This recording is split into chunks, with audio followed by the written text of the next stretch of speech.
ఓం ఈశావాస్యమిదగుం సర్వం యత్కించ జగత్యాం జగత్ తేన త్యక్తేన భుంజీతామాగ్రధః కస్య స్విద్ధనం.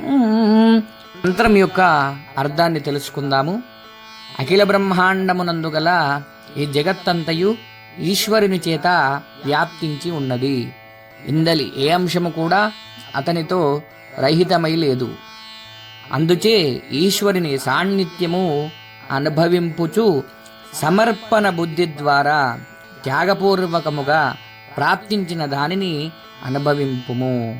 అదేవిధంగా జీవించెదవు కానీ దాని యందు ఆసక్తుడవు కాకుండా ఆత్మస్వరూపమును చింతించుచుండుము. ఈ సంపద, ధనము, భోగ సామాగ్రి ఎవరిది అనగా ఎవరికి ఏ ఒక్కరికి చెందినది కాదు.